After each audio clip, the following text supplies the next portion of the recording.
नमस्कार। प्रादेशिक समाचार के साथ मैं चंदन कुमार कौंडिल्य। पहले मुख्य समाचार। राष्ट्रव्यापी टीकाकरण अभियान के तहत अब तक 80 करोड़ 85 लाख से ज्यादा टीके लगाए जा चुके हैं। केंद्रीय मंत्री अनुराग ठाकुर आज देश में खेलों को प्रोत्साहन देने के लिए राज्यों और केंद्र शासित प्रदेशों के खेल मंत्रियों से चर्चा करेंगे। उम्र कैद की सजा काट रहे कैदी को रिम्स से फरार होने के मामले में एसएसपी ने 3 पुलिस कर्मियों को निलंबित कर दिया है और केंद्र के सर्वेक्षण के अनुसार देश में 2019 में किसानों की आय में 59% वृद्धि हुई है। और अब समाचार से पहले एक जरूरी संदेश। देश भर में 18 वर्ष से अधिक आयु के सभी लोगों के लिए सरकारी केंद्रों में निःशुल्क टीकाकरण अभियान चलाया जा रहा है। हमारे युवा श्रोताओं से अपील है कि वे भी कोविड रोधी टीका जरूर लगवाएं और दूसरों को भी इसके लिए प्रेरित और सहयोग करें। कोरोना महामारी के प्रति आप कोई भी लापरवाही न बरतें, क्योंकि कोरोना अभी हमारे लिए बड़ा खतरा बना हुआ है। जब तक आवश्यक न हो घर से बाहर बिल्कुल न निकलें और इन आसान उपायों का पालन करें। मास्क लगाएं, 2 गज की सुरक्षित दूरी बनाए रखें, बार-बार हाथ धोएं और चेहरा साफ रखें। कोविड से संबंधित जानकारी और मार्गदर्शन के लिए राष्ट्रीय हेल्पलाइन नंबर काम कर रही है। इनके नंबर हैं 011-2397-8046 और 1075। इसके अलावा राज्य हेल्पलाइन नंबर 104 डायल कर समस्या का त्वरित समाधान लिया जा सकता है। और अब समाचार विस्तार से। राष्ट्रव्यापी टीकाकरण अभियान के अंतर्गत अब तक 80 करोड़ 85 लाख से अधिक कोविड रोधी टीके लगाए जा चुके हैं। इस दौरान कल 37,78,000 से अधिक टीके लगाए गए। केंद्रीय स्वास्थ्य मंत्री ने कहा कि देश में रोग मुक्ति की दर अब 97.68% हो गई है। इधर आज केंद्र सरकार ने बताया कि राज्यों और केंद्र शासित प्रदेशों को 79 करोड़ 58 लाख से अधिक कोविड रोधी टीके उपलब्ध कराए जा चुके हैं। स्वास्थ्य मंत्रालय के अनुसार अभी भी राज्यों, केंद्र शासित प्रदेशों और निजी अस्पतालों के पास 5 करोड़ 43 लाख से अधिक नए टीके उपलब्ध हैं। मंत्रालय का कहना है कि 15 लाख से अधिक टीके भेजने का प्रबंध किया जा रहा है। केंद्र सरकार राष्ट्रव्यापी टीकाकरण अभियान के अंतर्गत निःशुल्क कोविड रोधी टीके उपलब्ध करवाकर राज्यों और केंद्र शासित प्रदेशों का सहयोग करती आ रही है। इधर झारखंड में भी तेजी से कोरोना के संक्रमण से मुक्ति हो रही है। स्वास्थ्य विभाग के अनुसार राज्य में साप्ताहिक संक्रमण वृद्धि दर 0% हो गई है। वहीं एक्टिव केस की संख्या मात्र 56 है। पिछले 24 घंटों में 2 नए मरीज मिले, जबकि 20 स्वस्थ हुए हैं। युवा कार्यक्रम और खेल मंत्री अनुराग ठाकुर खेलों को बढ़ावा देने के बारे में आज देश भर के राज्यों और केंद्र शासित प्रदेशों के खेल मंत्रियों के साथ बातचीत करेंगे। टोक्यो ओलंपिक और पैरालंपिक की बड़ी सफलता के बाद यह कदम उठाया जा रहा है। श्री ठाकुर राज्यों और केंद्र शासित प्रदेशों से चर्चा करेंगे कि वे किस तरह भारत को शीर्ष खेल राष्ट्र बनाने के मिशन को आगे बढ़ाएंगे और उसमें योगदान करेंगे। युवा कार्यक्रम और खेल राज्य मंत्री निशित प्रमाणिक भी बातचीत में शामिल होंगे। देश के 75वें स्वाधीनता दिवस समारोह के उपलक्ष्य में आजादी का अमृत महोत्सव के अंतर्गत प्रादेशिक समाचार एकांश आकाशवाणी रांची द्वारा स्वाधीनता संग्राम और उसके गौरवशाली इतिहास पर 18 अगस्त से साप्ताहिक अमृत महोत्सव क्विज का शुभारंभ किया गया है।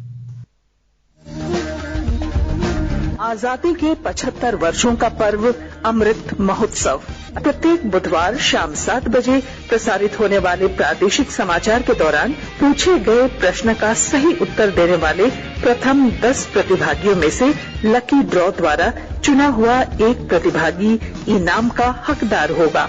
इसके लिए सुनते रहें आकाशवाणी रांची का प्रसारण।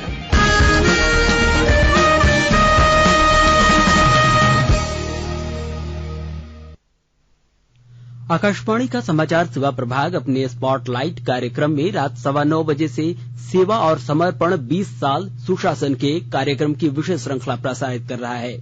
आज का विषय है एक भारत श्रेष्ठ भारत। इससे भारत की एकता और अखंडता को मजबूत बनाने के प्रधानमंत्री नरेंद्र मोदी के संकल्प और प्रतिबद्धता का पता चलता है। यह विशेष कार्यक्रम आज रात 9:15 बजे से एफएम गोल्ड चैनल और अतिरिक्त मीटरों पर सुना जा सकता है। यह कार्यक्रम हमारी वेबसाइट newsonair.com और हमारे YouTube channel news on AIR official पर भी उपलब्ध रहेगा।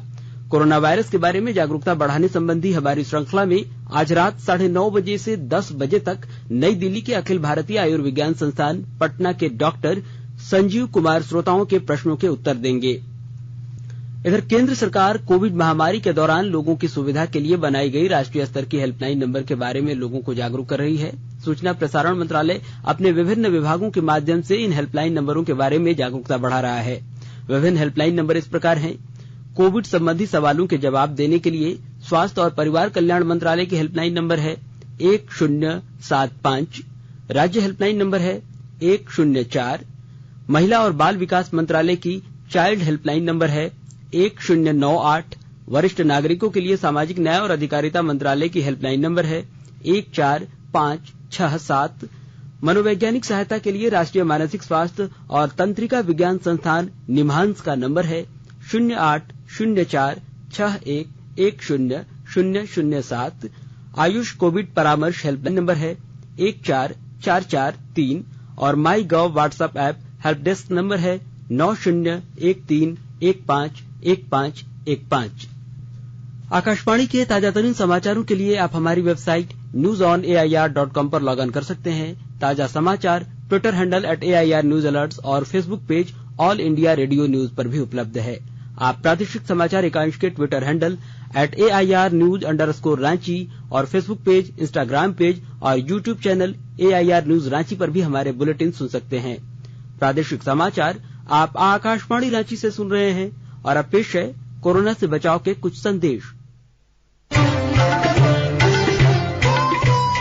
कोविड-19 से बचाव और सुरक्षित रहने के 3 उपाय। मास्क लगाएं, 2 गज दूरी है जरूरी, सुरक्षित दूरी रखें, हाथ और मुंह साफ रखें।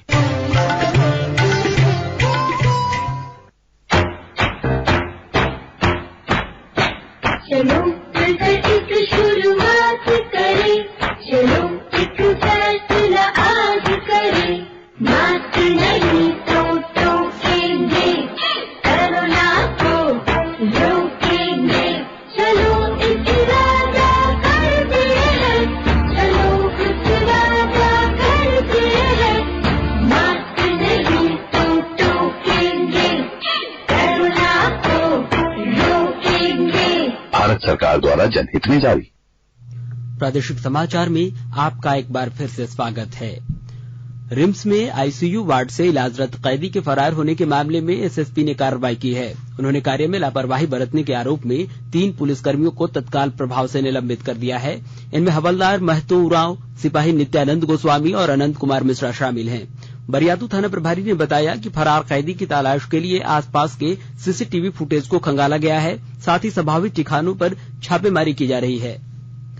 इधर देश भर में असंगठित श्रमिकों के पंजीकरण के काम में तेजी आ रही है। अब तक 1,03,12,000 से अधिक कामगार इस पोर्टल पर पंजीकृत हो चुके हैं। इनमें 43% महिलाएं और 57% पुरुष हैं। बिहार, उड़ीसा, उत्तर प्रदेश और पश्चिम बंगाल पंजीकरण की सर्वाधिक संख्या के साथ इस पहल में आगे है।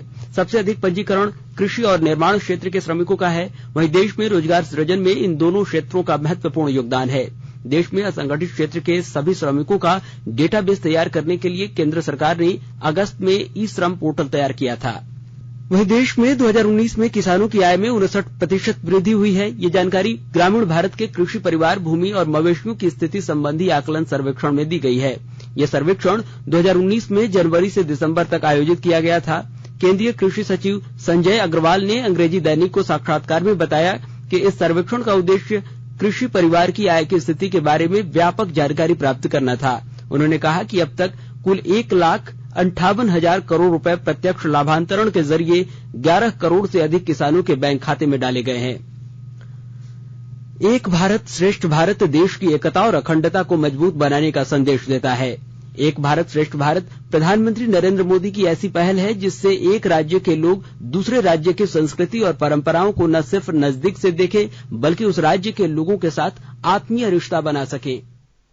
एक भारत श्रेष्ठ भारत, एक भारत श्रेष्ठ भारत कल्पना ये है हर वर्ष अपने राज्य को किसी एक राज्य के साथ हर राज्य जोड़े। मान लीजिए हरियाणा तय करे कि भाई 2016 हम तमिलनाडु से जुड़ेंगे, तो 2016 में हरियाणा में स्कूलों में बच्चों को कम से कम 100 वाक्य तमिल भाषा के सिखाए जाए, तमिल खाने का कार्यक्रम हो और हरियाणा के लोग यात्रा करने के लिए तमिल जाए, तमिलनाडु के लोग हरियाणा आए। देश की एकता को जोड़ने का, देश के अन्य राज्यों को पहचानने का, अन्य भाषाओं को जानने का एक सहज उपक्रम बनेगा। प्रधानमंत्री नरेंद्र मोदी के जन्मदिन के अवसर पर चलने वाले अभियान के तहत खरसावां में भाजपा द्वारा नमो ऐप डाउनलोड करने का अभियान चलाया गया। इस अभियान की शुरुआत सरायकेला खरसावां के भाजपा जिलाध्यक्ष विजय महतो और पूर्व जिलाध्यक्ष सह कार्यक्रम के प्रभारी उदय सिंहदेव ने संयुक्त रूप से किया। इस दौरान भाजपा के नेता और कार्यकर्ताओं को नमो ऐप डाउनलोड कराया गया। इसके माध्यम से लोग सीधे प्रधानमंत्री से जुड़ेंगे। इस ऐप के माध्यम से केंद्र की भाजपा सरकार की कल्याणकारी नीतियों और जनहितैषी कार्यक्रमों को सीधे जनता के बीच ले जाएगी और कोशिश करेगी कि इसके जरिए लोग अपनी समस्या प्रधानमंत्री तक सीधे पहुंचा सकें। इधर भारतीय जनता पार्टी देश के प्रधानमंत्री नरेंद्र मोदी के जन्मदिन को सेवा एवं समर्पण अभियान के रूप में मना रही है। आज इस अभियान के तहत बगोदर प्रखंड के खेतको पंचायत के बखरी शिव मंदिर परिसर में वृक्षारोपण किया गया, जिसमें मुख्य अतिथि के रूप में बगोदर विधानसभा के पूर्व विधायक नागेंद्र महतो ने मंदिर की खाली जमीन पर पौधे लगाए। पाकुड़ जिले के शहरी क्षेत्र में मतदाता सूची विशेष संक्षिप्त पुनरीक्षण कार्य को सफल बनाने के लिए बूथ स्तरीय अधिकारियों की बैठक हुई। नगर परिषद के सभागार में हुई बैठक की अध्यक्षता सहायक निर्वाचक निबंधन पदाधिकारी आलोक वर्ण केसरी ने की। उन्होंने बैठक में मौजूद बीएलओ को शहरी क्षेत्र के छूटे हुए लोगों का नाम मतदाता सूची में जोड़ने, मृत लोगों का नाम सूची से हटाने का कार्य पूरी पारदर्शिता के साथ करने का निर्देश दिया। इधर बोकारो जिले में कुष्ठ और फाइलेरिया रोगियों की पहचान के लिए संयुक्त रूप से खोजा गया अभियान चलाया जाएगा।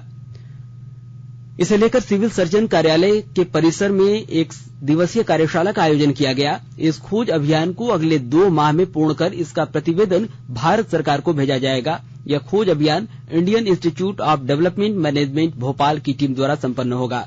Civil surgeon doctor Jitendra Kumar Singh ने सभी प्रभारी चिकित्सा पदाधिकारियों को अपने अपने क्षेत्र में सर्वे टीम को पूर्ण सहयोग करने का निर्देश दिया है।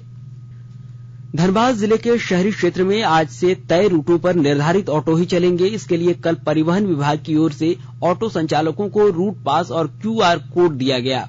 परिवहन विभाग की ओर से कल 667 यात्री ऑटो को निर्धारित रूट पर चलने के लिए पास दिया गया। इंडियन प्रीमियर लीग आईपीएल के दूसरे चरण के पहले मैच में कल रात दुबई में चेन्नई सुपर किंग्स ने मुंबई इंडियंस को 20 रनों से हरा दिया। चेन्नई ने टॉस जीतकर पहले बल्लेबाजी करते हुए 6 विकेट पर 156 रन बनाए। वहीं मुंबई इंडियंस निर्धारित ओवरों में 8 विकेट पर केवल 136 रन ही बना सकी। महेंद्र सिंह धोनी ने चेन्नई सुपर किंग्स की ओर से रोहित शर्मा की अनुपस्थिति में किरण पोलार्ड ने मुंबई इंडियंस की कप्तानी की। इस वर्ष अप्रैल मई महीने में आईपीएल का पहला चरण कोविड महामारी की दूसरी लहर के बाद बीच में ही रोक दिया गया था। वहीं आईपीएल में आज अबुधाबी में कोलकाता नाइट राइडर्स का मुकाबला रॉयल चैलेंजर्स बेंगलुरु से होगा। मैच भारतीय समय अनुसार शाम 7:30 बजे से शुरू होगा। वहीं विराट कोहली ने वर्तमान आईपीएल प्रतियोगिता के बाद रॉयल चैलेंजर्स बेंगलुरु की कप्तानी से हटने की घोषणा की है। हालांकि उन्होंने कहा कि वे बेंगलुरु के टीम में शामिल रहेंगे। इससे पहले उन्होंने अगले महीने के विश्व कप के बाद राष्ट्रीय T20 मैचों की कप्तानी छोड़ने की घोषणा की थी। कोहली ने एक वक्तव्य में कहा कि आरसीबी के प्रतिभाशाली खिलाड़ियों की टीम का कप्तान रहना एक सुखद और प्रेरक अनुभव रहा। उन्होंने टीम प्रबंधक, कोच, अन्य कर्मचारियों और खिलाड़ियों का आभार व्यक्त किया है। और अब संक्षिप्त खबरें। वाणिज्य और उद्योग मंत्रालय आजादी का अमृत महोत्सव के अंतर्गत आज से एक सप्ताह का समारोह आयोजित कर रहा है। इस दौरान विशेष कार्यक्रम आयोजित किए जाएंगे। इधर पंजाब के नए मुख्यमंत्री चरणजीत सिंह चन्नी ने आज चंडीगढ़ के राजभवन में शपथ ली।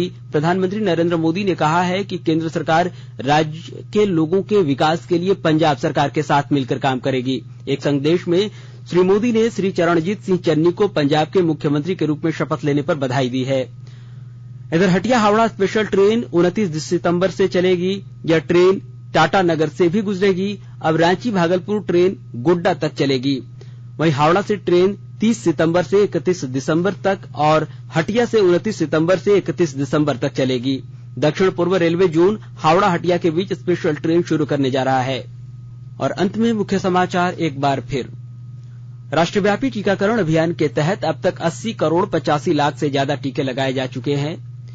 केंद्रीय मंत्री अनुराग ठाकुर आज देश में खेलों को प्रोत्साहन देने के लिए राज्यों और केंद्र शासित प्रदेशों के खेल मंत्रियों से चर्चा करेंगे। उम्र कैद की सजा काट रहे कैदी के रिम्स से फरार होने के मामले में एसएसपी ने 3 पुलिसकर्मियों को निलंबित कर दिया है। और केंद्र के सर्वेक्षण के अनुसार देश में 2019 में किसानों की आय में 59% वृद्धि हुई है।